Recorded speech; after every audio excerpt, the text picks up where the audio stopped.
Okay, testing 1, 2, 3. Testing, coming through, loud and clear, media fellows. All right.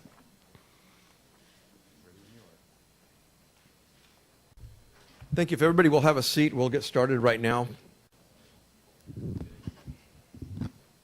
I don't like podiums, so let me walk around a minute. Let me first of all introduce myself. My name is Brad Jerbick. I'm the city attorney for Las Vegas, and we are here today, obviously, to discuss the Fremont Street pedestrian mall ordinance that is available on both sides of me, on the right and left side. If we run out, we'll have more copies made. To my right, who just walked in, is Councilman Ricky Barlow. Councilman Barlow represents half of Fremont Street. The other half is represented by Councilman Coffin, who may or may not be joining us. I know he was in California looking at a similar pedestrian mall yesterday. Also with us today is Todd Story and Amy Rose, both with the ACLU of Nevada. We also have Jeff Victor on behalf of the Fremont Street Experience. So if you have any questions, we are here to stay as long as you need us. But let me kick this off by inviting you all, first of all, to take a look at our proposed ordinance. Let me first of all tell you how to read it. The way we do ordinance revisions is we underline things that are new, and we put brackets around things that are going to be removed. Relevant to today's conversation are a number of things, but particularly on page 15, section 11.68.108, that starts at line 5, deals with the who, what, whens, and wheres, and goes into the registration process, which I imagine is what most of all of you are here for today. Let me start by saying, before we looked at revising the existing Fremont Street Experience ordinances, we looked at street performers in other cities on the west coast of the United States, particularly 4 places, 2 in Santa Monica, 1 in San Francisco, and 1 in Seattle. In Santa Monica, they have the 3rd Street Promenade, which is actually what we kind of based our Fremont Street Experience model on 20 years ago. The 3rd Street Promenade is a street that's been closed to the public. They don't have a canopy, but they have a pedestrian wall, they have a median in the middle, and they have a number of street performers who come there every year for the chance to be exposed to potential people in the media industry who might discover them, might give them a contract or something. It's become a very popular attraction, and the street performers have become an integral part of the 3rd Street Promenade in Santa Monica. It's our hope that it can be integrated into the downtown area the same way. So believe me when I start by saying Fremont Street and the city of Las Vegas welcome street performers. What we're here to talk about is the best way to unroll it that gives you a secured place to perform, gives the public a less chaotic environment, and gives the tourist a reason to come back to visit downtown Las Vegas. Of the places that we looked at, let me just go over for a moment to put this all in perspective, because we're going to talk about registration versus permits, we're going to talk about locations, we're going to talk about rotation and the like. Let me start with the places that we looked at. The Santa Monica Pier in Santa Monica, California is public and has regulations.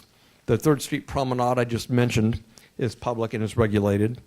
Pike's Place in Seattle, Washington, another very popular spot for street performers, regulated. And most recently, those of you who have traveled to San Francisco know that the city of San Francisco recently engaged in regulations for street performers on Fisherman's Wharf. And this did not occur because anybody wanted to stop people from street performing. But at some point in time, there is give and take, and we just have to acknowledge that at the beginning of this meeting.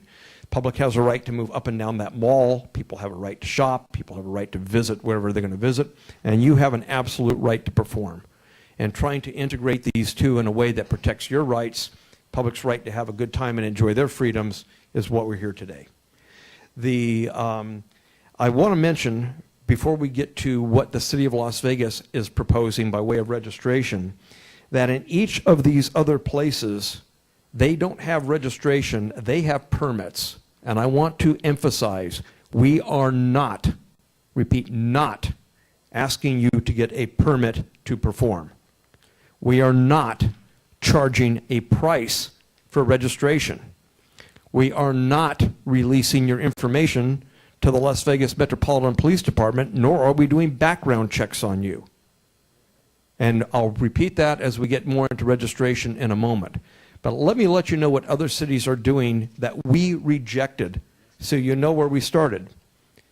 In Santa Monica, at the pier, there's a $37 a year permit required January and is processed through the city. At the 3rd Street Promenade, it's $37 a year, and it's also revocable. You need a permit to perform, and it's revocable. In Pike's Place, it's $30 a year. And in San Francisco, it varies. It's $50 a calendar month or $500 a calendar year. And they publicize performance times for the performers. So these are the things that we looked at. And what we decided is we do not want to be in the permitting business. We have no right to pick and choose who gets a permit. We have no right to pick and choose who gets revoked and what the reasons are, and we do not want to be in that business. There is only one reason that permits are proposed in this ordinance right now, and that is because a number of people perform either with painted face or in full costume where we don't know who they are. And there have been allegations over the last several years that from time to time a busker gets involved in a dispute with a patron, and we do not know who they are. We've had a situation where a painted-faced performer used a taser on an individual to collect money. We had situations where somebody costumed held a child while a woman went to an ATM to get money. These are things that I think we can all agree are unacceptable. And if something like that happens and we need to know, then we have the ability to know, and that's the only purpose for permitting. And if you have any better ideas than that today, we're here to hear them. But that is the only motivation behind permits. We're not doing background checks. We're not running you. Everybody has a First Amendment right to be in that mall. And let me state that again. Everybody has a First Amendment right to be in that pedestrian mall. It doesn't matter your age. It doesn't matter your background. You can be a convicted felon. You can be in that mall, and that is your right, and it's not our right to know. We only care if there's a problem, and that's why it's written the way it is, and we tried to be the least intrusive we could possibly be. Second, we looked at performance times, and we looked at what's going on right now in the mall, because the way we divided it up a while ago is we basically told you where you couldn't be. The old ordinance says you can't be within X many feet of a doorway. You can't be within X many feet of an ATM. You can't be within 10 feet of a kiosk. And you can't be within 200 feet of one of the 2 operational stages when the stages are in operation. That's what the current ordinance says. And to be perfectly honest with you, it's very, very difficult to enforce. Because by the time somebody gets to a complaint, the person may be away from the area where they're precluded from being, and no police officer carries with them a tape measure saying what's 9.5 feet versus 10.5 feet, and it's very difficult to enforce. What they did in Santa Monica, and this is where a large part of our idea came from, is they have distance separations between performers of 40 feet. And so that's what we have adopted, is a 40-foot distance separation. And what we have adopted is a rotation system so nobody gets excluded from performing. It is impossible by the size of this crowd to know how many street performers there really are in Fremont Street. Clearly not everybody who performs in Fremont Street is here today. And it varies depending on what time of day it is. It might be as many as 50 to 90 to 100 late at night. It may be as few as just a few during the daytime. Go ahead. I don't mean to interrupt, but perhaps maybe we can address these one at a time. Where you said with the permit system and how many people there are, we've identified 200 performers, and an average night there's 120 to 140. Now, we represent a majority of those as the union. If we had a name tag badge system that they could wear, we could put a number on there that doesn't identify their name to the public. However, if the street performer did something unlawful. Addressing these issues one at a time might be the most productive for everything. I'm Michael Shoremore, President and General Counsel of the Sonic Labor Visual Entertainers Union. And one of the issues would be, how do we know the identities of these people? Without probable cause, it's unlawful to ask for the identities of these people in some form of registration system. I would propose that we could have a name badge system that has a number so the person could keep their identity private. However, if a tourist had a problem with them, they could say, the union member from Sonic Labor 008, you guys could come to us and we could disclose that if there was an allegation. And then that way, it wouldn't violate their right to privacy. I appreciate that, and to be honest with you, our registration system envisions that. It does not envision you having a name tag with your name on it, okay? All right, we'll get to that. I'm just going to finish this overview, and then I'm going to back up, and we're going to go over the individual pieces of it. But I wanted to give you the kind of the overview right now so that you understand what we are proposing. And again, this is a proposal. The only people that count are the 7 elected members of the City Council, one of which is here today, and they'll make the ultimate determination of this on September 2nd. When it comes to the rotation system, it's every 2 hours. That's what they do in Santa Monica, every 2 hours, on the hour. Remember, these reservation spots only occur between 3 in the afternoon and 2 in the morning. Okay? It's an 11-hour period. Those are the peak hours that we've been able to identify. During that period, if you want to be in a reserved area, as detailed on this map we'll talk about in a moment, you have to be registered. If you're registered, your registration will not contain your identity. It will have something more innocuous, but it will say that you are registered so that we know that you're registered.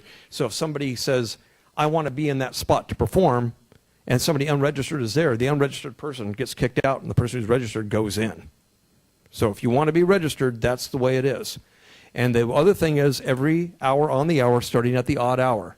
So if you get there at 3, you have the spot from 3 to 5. At 5 o'clock, you have to move to another spot. This is what they do in Santa Monica, and they have a pretty well-oiled machine that took a few months to get moving, but when they got it moving, every performer in the area knows to move to another spot, and you cannot pre-reserve a spot. So if you have a prime spot, you will have it for a while, and you may have it later in the evening, but you won't have it for more than 2 hours.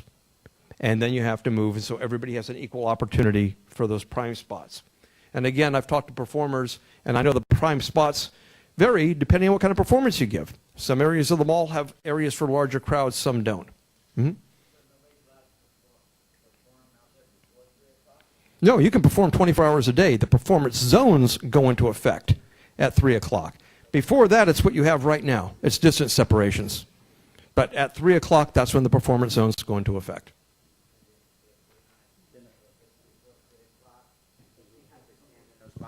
No. Before 3 o'clock, you can be anywhere you want as long as you're 10 feet from a kiosk, 20 feet from a doorway, things like that.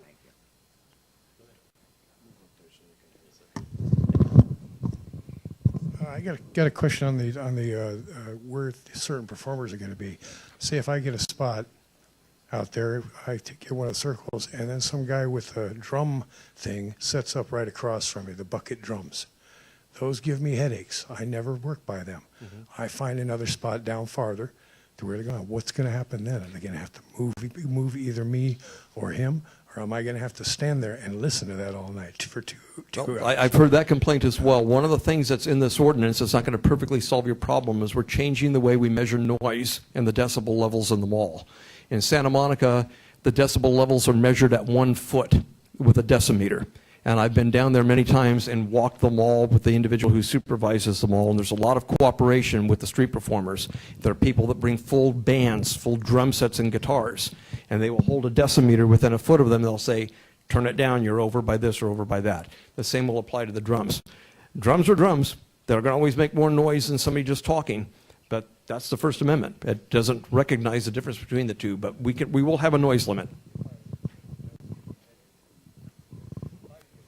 Well, I'll be honest with you. When we had one of our first meetings at Fremont Street Experience to discuss this, kind of a kickoff meeting, their offices overlook Slotzilla. And during the middle of the meeting, the drums set up outside the window, and we couldn't conduct our meeting because the drums were that loud. So I understand. Go ahead. What is the decibel level in here? Yes, it is. Okay. Decibel levels in the ordinance. So let me go real quickly to this map that is to my left. And this will be the last part, then I'm going to shut up. I don't want to hear from you. This map was generated by the Fremont Street Experience. It was generated by a program called AutoCAD, so it's exactly to scale. This is an accurate representation of the pedestrian mall as it exists today. On the surface of this map, you will see several things. You will see green circles that come away from these little half circles. The half circles are the kiosks. And the green circle is 10 feet from the kiosks, which is where nobody can be when they're performing, or soliciting, or anything else for that matter. The little round circles that have numbers or letters in them are the performance zones that are proposed. These will be painted on the mall surface. I want to make a correction real quick to the ordinance. I caught it this morning, and I brought it to the attention of the ACLU as well. On page 15, line 21, it says essentially the city shall use its best efforts to provide no fewer than 38 designated locations. We are taking out the words best efforts. We are providing 38 locations, period. So that's 38. When the bands aren't operating or anything else, there'll be 38 6-foot circles on the mall that will either have a number or a letter. The difference between the numbering and the lettering is this. 1 through 27 are performance zones that are available all the time between 3 in the afternoon and 2 in the morning. Those are the ones that you can get at the top of the hour of the odd hour and keep for 2 hours and then move to another one. They will always be there unless there's a special event, and those are very rare. One of them, for example, is New Year's Eve. Fremont Street closes the whole mall that night. That's been going on for 20 years. But just one moment, let me just finish this real quick, and then I'll take your comments because I need to get this out. The other circles have a letter of the alphabet. Those circles are within 100 feet of the permanent stages in the Fremont Street experience. Those are available when the permanent stages aren't in use for a concert or a tour or whatever it is that they do on the stages. When the stages are in use, there's a 100-foot circle that goes out. Right now it's 200 feet. We're reducing it to 100 feet. And within that 100 feet, there can be no street performers during the performance on stage. When it's done, they go back into operation. So the 38 includes the ones within the 100 feet of the stage. There are 11 of them, and they come and go as performances come and go. But as you know, you're out there during the evening, you know how often there's a big performance. They're usually available most of the time. So that's the proposal right now. And with that, what I'd like to do is stop and hear your comments. Brett, before we begin with the comments, we're going to start with this gentleman here. This gentleman was next, and then, ma'am, you were next. I'm keeping track of everyone. So, but before we even go further, I would like to recognize that we have Councilman Bob Beers in the room as well. Councilman, if you would please raise your hand so everyone can see you. Please stand. Thank you for being here. And also to my immediate right, we have Councilman Stavros Anthony, also here as well. So just want to let you all know that we do have a number of elected officials in the room and your council representatives here to hear from you. So please share with us your thoughts in that process. So with that, we'll start with the gentleman to my immediate right.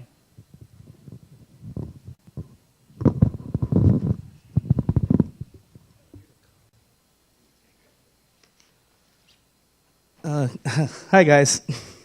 I think we all know each other. Morning. Stogie. I've had a little assistance over the past years.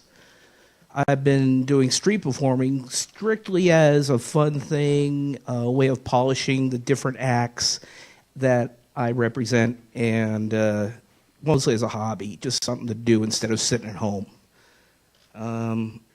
About 4 years ago, these issues were coming up.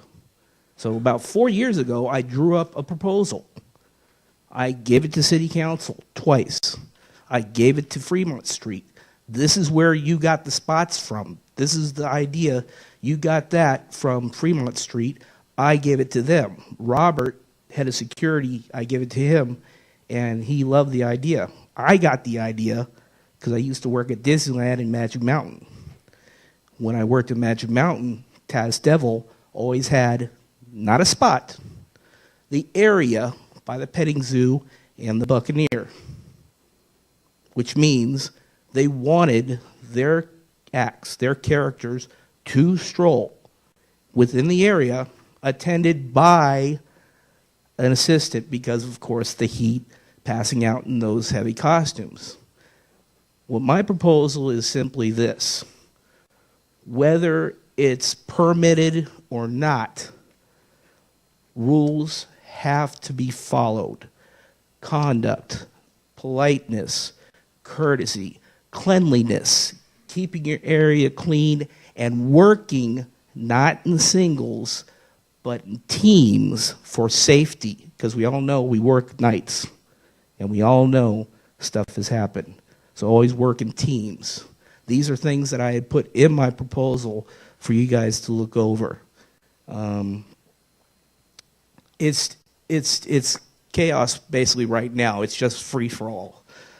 I like the idea, and I was the one that submitted the idea for the areas, not spots.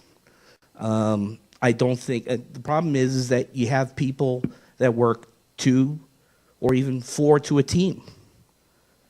When I do my character Smokey and the Bandit, I mean, I could be talking with a person, and then Bandit's there, and Snowman's there, and Junior's there, and there's 4 of us.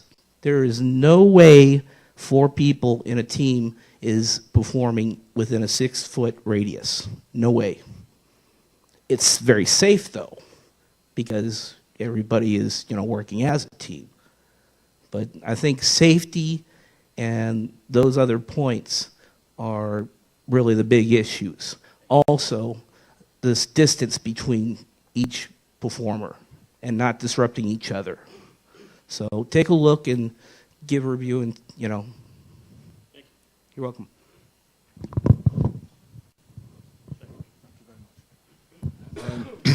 Good afternoon, ladies and gentlemen and distinguished councilmen. My name is Scarlett Ray Watt. I'm a ventriloquist. I've appeared at the highest levels on television as a 7-year-old, on the BBC, headlined New York, all over the world.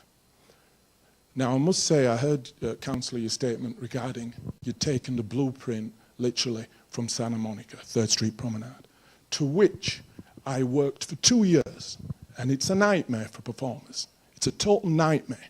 You could have looked into what Bourbon Street, New Orleans, have done, and I've worked there. I've worked the pier, so I have toured, and I've been out there on the street as a performer, in the heat. So can you imagine a performer dressed in a costume, or a performer, and you have to move every 2 hours. You have to break down your equipment. That may take you 40 minutes or so to move again. In Santa Monica, they come up to you in the segways, and you literally have to stop what you're doing. And if you overrun by 5 minutes, you get penalized. I have got a permit. I've got old permits from Santa Monica, and they were $36 then, and it does not work. So for this council to use that as a blueprint, that's ridiculous. Now, secondly, as a performer, I respect people who go out there and do it on the ground. They do it on the floor. People can sit in council. I don't see any performers who work the street living in Summerland. We're not millionaires. We do it for a passion. That's why we do it. Somebody like me with my resume, do you think I need to be out there in that type of heat? Really? So, we've got to be frank. And the media who's here, let's be straight with the media. They put stories in the newspapers here about corralling performers. The last I heard, and I've studied English language, that's what you use for animals. This is the type of climate that performers have to endure when they work in Las Vegas. So that's my speech for today. I want to give everybody else an opportunity to speak. But please do not be fooled that Santa Monica and the pier is any quality blueprint that this council, where you pay your taxes, should go off of. Thank you very much.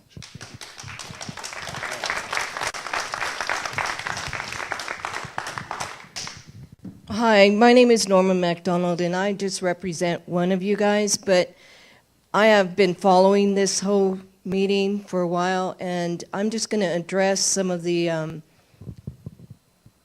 circle that you discussed right now. You said there's 11 that will not be performing areas during the concert times or the stage times. So that leaves 27.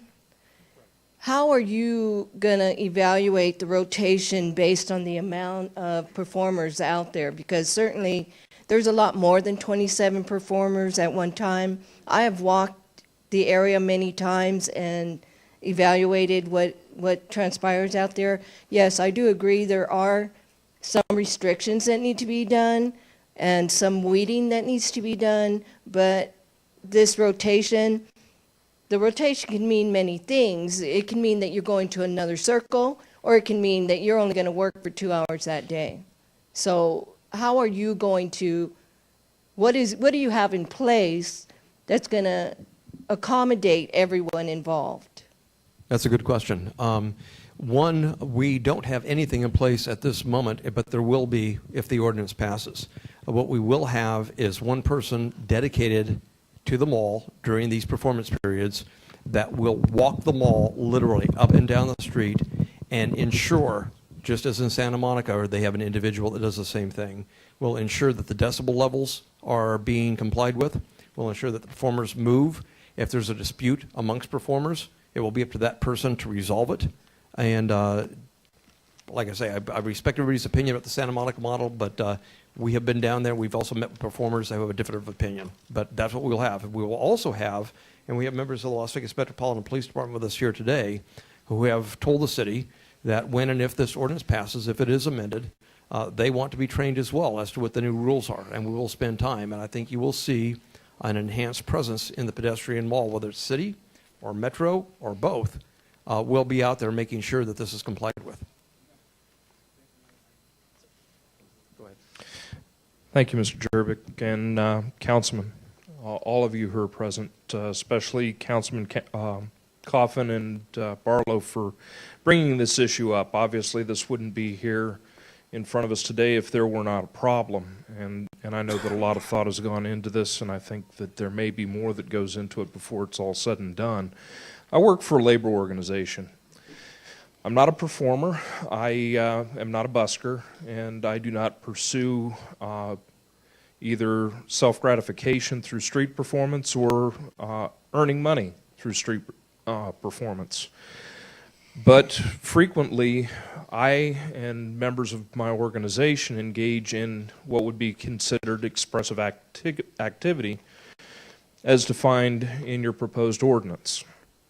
We leaflet, we banner, we engage in certain types of activities that would be regulated and restricted by your proposed ordinance, and we do so with specific targets, targeted entities that may be properties that are on the mall. Recently, the Fremont Hotel. We've engaged in activities that have targeted the Golden Gate, targeted the D Hotel. And for us, the zones are problematic, specifically for that reason. And there are legal reasons behind that. And I think that those are some of the things that, for us as organizations, are problematic with this ordinance because of the fact that we are described as entities that engage in expressive activities. We appreciate what it is that the City Council is trying to do to address the problems that exist downtown. We have no issue with the city attempting to do so, but we're concerned that we're regulated by this and that it will not only inhibit our ability to engage in those activities, that if we engage in the activities as prescribed by the ordinance, that we will be in violation of another type of law. If I can address that for a moment. This meeting is addressed at the street performance component of this ordinance. Nothing in this ordinance addresses or limits expressive activity, whether you are a solicitor or you're engaged in union activity or a picketer or a leafleter or any other type of expressive activity. These performance zones apply only to registered street entertainers. With respect to union activity, whether it's pickets or it's leafleting or organizing, you have all the rights under the First Amendment that existed before, and this ordinance is not intended, nor does it interfere with any of those. And let me state one more thing. For those of you who are labor people here, you're aware of the National Labor Relations Act. Under the Constitution of the United States, this many rights are guaranteed. You can never go below that. That's the form of government we have. But you can go above that. And sometimes Congress or other laws give more rights to groups than otherwise exist in the Constitution. And there are cases under the National Labor Relations Act that absolutely guarantee your right to picket and to organize that we cannot interfere with in any ordinance, and we don't. And so I want to assure you this will not affect your ability to do any of those expressive activities at all. I'm fully aware of the rights that are guaranteed under the National Labor Relations Act. However, we do engage in First Amendment activity as well. And on page 4, line 2 through 7, it describes expressive activity, and I'm just concerned with that definition. Perhaps you and I can meet afterwards, or we can meet, because we have plenty of time between now and the council meeting. I'd love to sit down with you, and if we've got some changes to make, we'll be glad to make them. Yes, my name is. You want to go back and forth on this, and what we'll do is... I'll control it, but I just want to recognize that we do have Mayor Goodman here. Right. Welcome, Mayor. Thank you. I do want to state for the record that under Nevada's open meeting law, if the council were to meet and were to deliberate on anything, we would need to notice and post it. We have a quorum of the council here right now. That does not... Oh, we lost one? Okay. If there were more than a quorum of the council here, as long as there's no discussion between the council members and no deliberation, sitting here and observing this meeting does not violate the open meeting law. And so I just want to state that for the record. So you're welcome to stay and give me your comments at the end. Yes, my name is George Adams, and I'm one of the vendors. We've been a vendor there for about 9 years, so I've seen everything that goes on over there. And actually, we're all here for one thing. We don't want the hand that feeds us, which is the tourists, to bite us. And right now, reputation is everything in downtown, because the more better the reputation, the more tourists come downtown. And that's what we're all after. I have no problem with any of the people that are here. They always seem to act accordance to what they're supposed to do, except for a few. And that comes down under the heading of noise.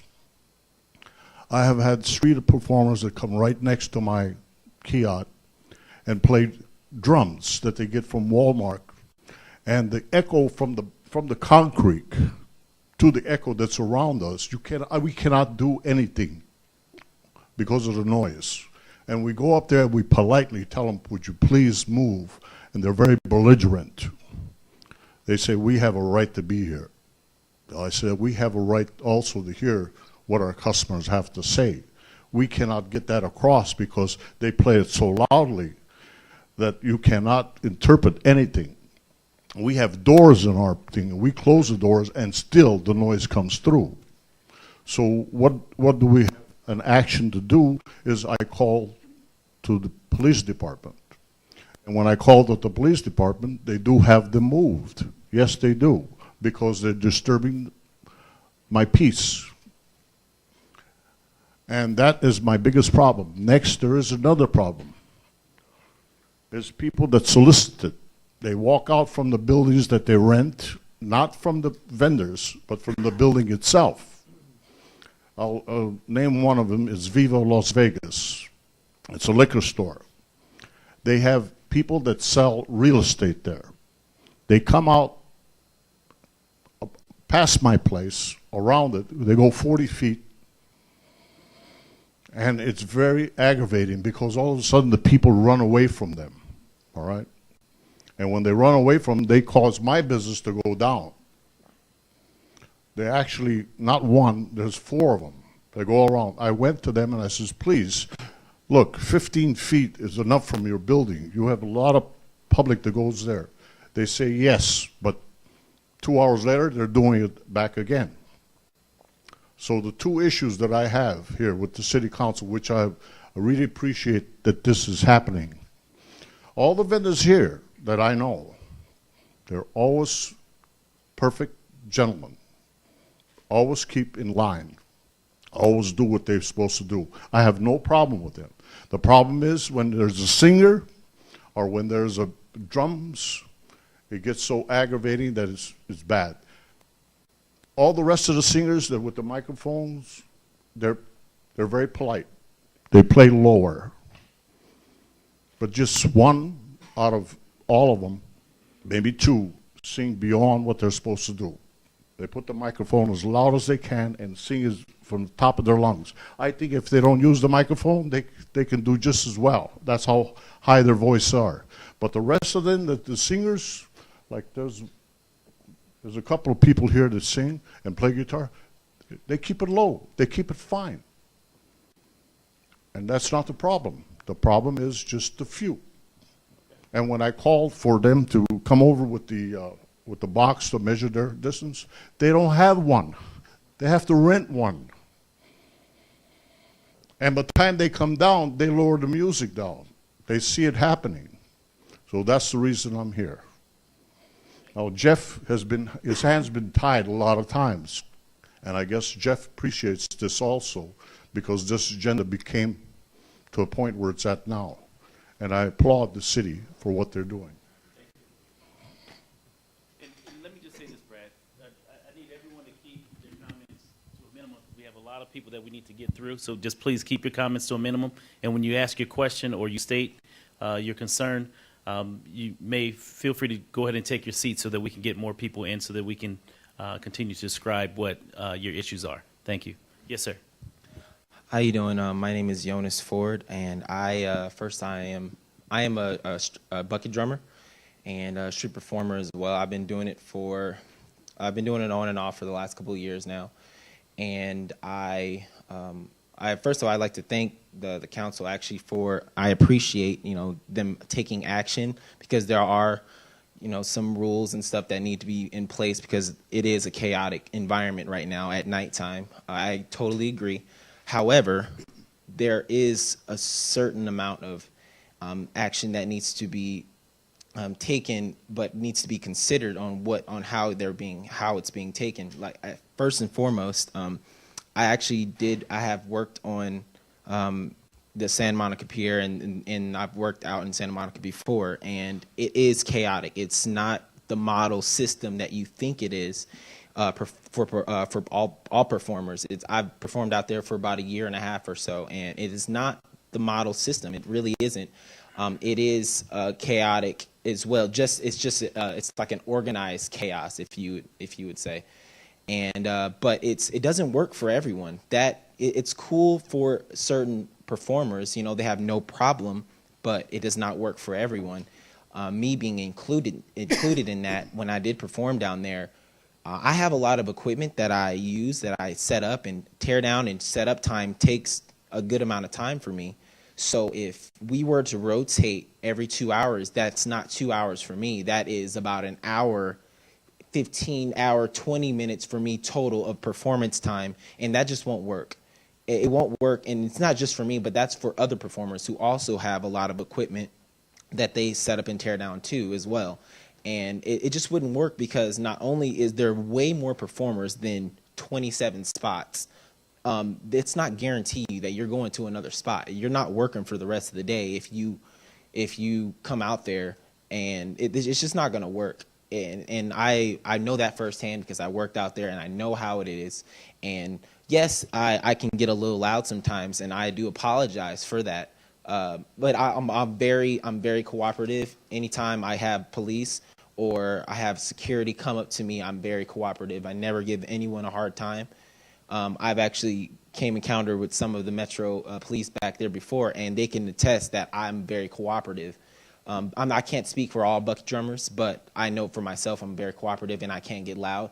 However, it just won't, the rotation, just won't work. Registering is fine. I'm totally fine with that. I'm sure a lot of people are, but the rotation, that's just one thing that just will not work. So, thanks. Good afternoon. My name is Gregory Poindexter. I'm known as GP Entertainer. I'm also known as Rick, or Rick James, because I used to work out at nights. I've been here in Vegas 16 years as a professional entertainer, multi-vocal impressionist, Rick James impersonator. I'm on the streets firstly because I love entertaining. And the entertainment business here in Las Vegas, all the contests I've won, TV, Tony Soccer Show, Live at 9, everything that I've done, benefits and everything, and I still can't get real work here. So I'm forced to be on the streets, okay?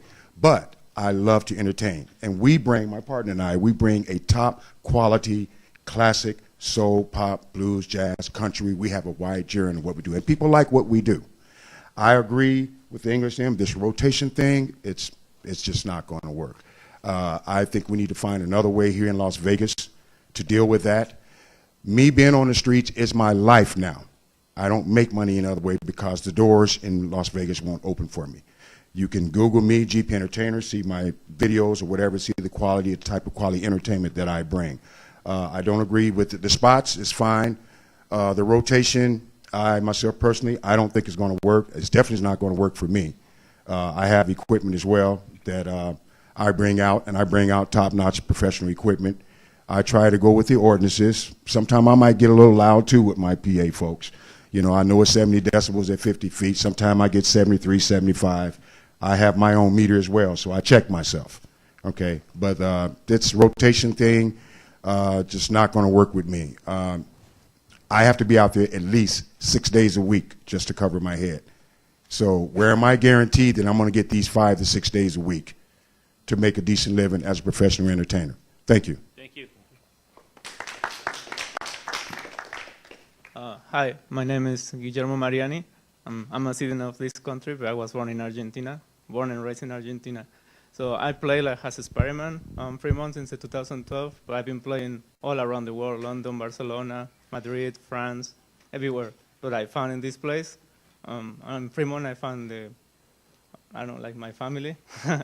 And I don't know, it's sad that they want to do that stuff because I have a $3,000 suit and I work like sometimes 7 hours to get just like $150. So I don't think all the things that they're going to do, they're going to do it for make it better, because if you go to a touristic place, like all the things and all the ones that I say, if you go to London, Barcelona, no matter what you do, it's going to be crowd and all the time because it's a touristic place. So doing that stuff, you're not going to fix anything. So no matter if there's no performers, when you go to London, Barcelona, you can even walk because it's full of tourists. This is Las Vegas. So there is no way that only because you're going to put some spots, there's not going to be crowd. It's going to be crowd all the time. So if you go to the strip, you can even walk. Even where there is no characters, you can even walk. So what I'm saying is, I mean, I know that there is some characters that I mean, they're kind of like, I don't like them, but I don't judge them because it's not my duty. It's like we are all humans, and there's bad humans and good humans. So, I mean, they all have the right to be there. I mean, I don't like some of them, but I said it's not my problem. I got to make my money. I know, like, I mean, I don't want to. I want the all day have his job. So, what I'm saying is, all the things they want to do is not going to work. It's just going to, because I mean, you don't know everything that's going on in Fremont, and sometimes. For example, people that work in the business, in the souvenirs, Fremont don't let us talk to us. So they say, you can. They say that we cannot talk to you because you are a street performer. So they don't want to do that because they want to do everything right. They want to do this for stop little by little to be there. So that's it. I want to say. Appreciate it. Yes, sir. My name is Billy Williams. I've been working Fremont for about 6 years now. I do balloons. I'm a magician, plus I sing with my partner there. The only issues I have, as far as the registration, I'm 100% on with that. That's fine. As far as the spaces and the rotation, I know there's probably twice as many performers are here that go down there. So if you have anywhere from, what was it, 28 to 38 spots or whatever, I think that's going to be a problem because, like it was addressed earlier, how do you know if you're going to work that night? You might go down there if you've got 38 spots and you're number 39 and it's first come, first serve, you might be done. Because I was reading about, I went into some of the street performer forums in Santa Monica, and there was a magician there that said he's been in Santa Monica for like 3 years, and he used to work, actually no longer than that, I think. Yeah, it had to be because of the ordinance, but he said that he used to work like, 5 days a week, no problem. Now he said he feels lucky if he gets 1 day a week. So you're basically reducing it down to you may or may not go. It's, it's almost like a crapshoot.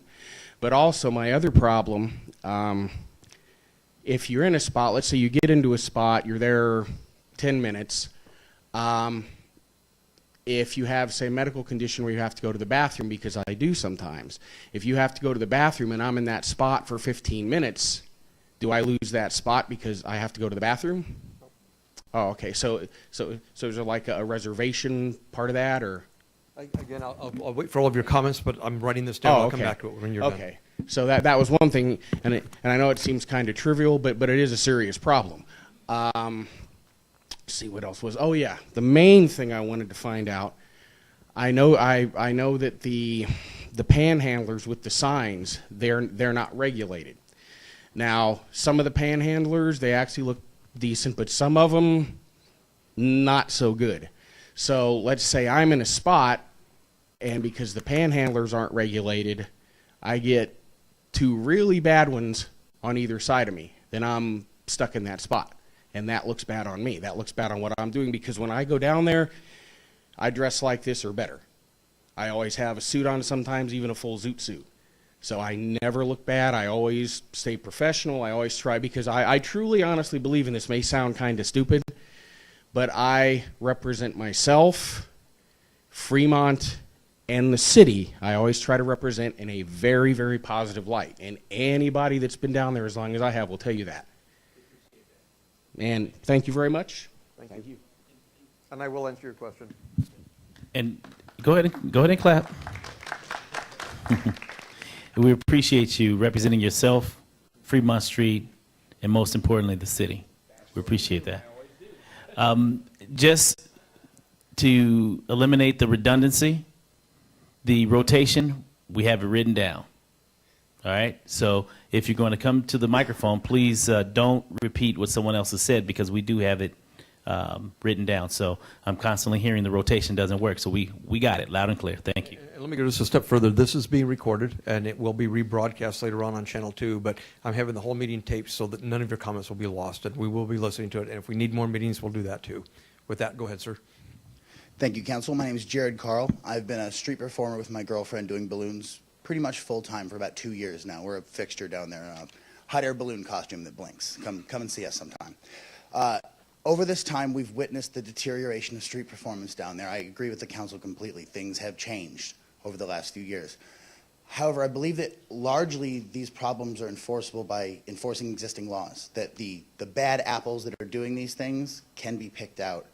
And one thing I don't know if the council is aware of, and again, I'm not trying to make any enemies by saying this, we all are trying to make street performance at the highest level, so I apologize if I offend any of my fellow street performers with my comments, but one of the things that has led to this deterioration is individuals running costume delivery and rental services, where they bring down the costumes and require no upfront payment. So they put the people into the costumes. At the end of the night, these people owe money for what they've done.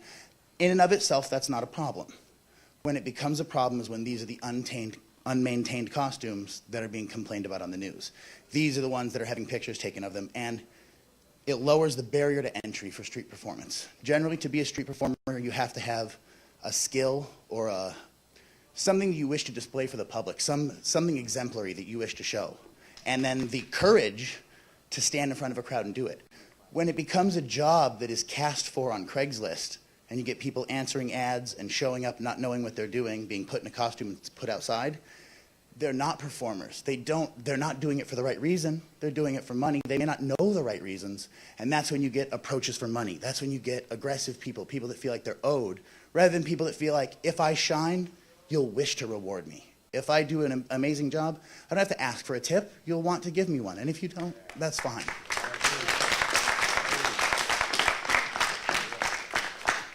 Having studied the ordinance, there's also a couple of other small things that I wish to be addressed just so that they don't become a problem later. One is, I've heard of a staging area. Like whoever wants to circle next will potentially be waiting in a staging area. This is a problem like the other gentleman that does balloons had mentioned, that if the act who's coming next, and no judgment of them, but what if it's someone who is mostly naked and I'm making balloons for children?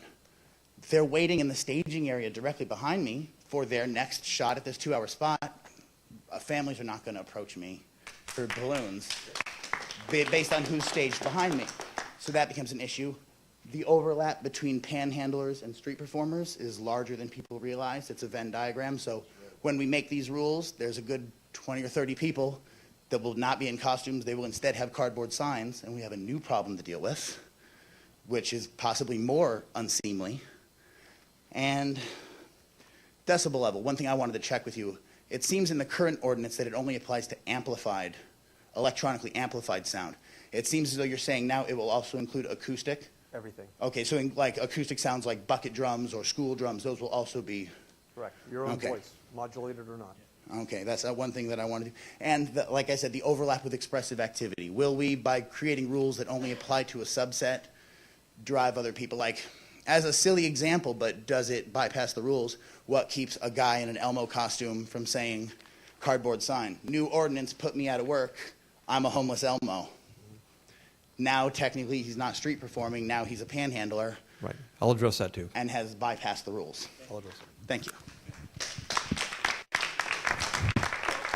Good afternoon. My name is Brandon Summers. I want to just say thank you for taking the time to listen to these matters. So it seems the city has taken a look at Santa Monica as the example to use those kind of rules for Fremont Street. However, it's been clear from the other performers, they said those rules are far from perfect. Santa Monica has gotten away with their licensing scheme and performance spot rotation because no one has challenged it yet.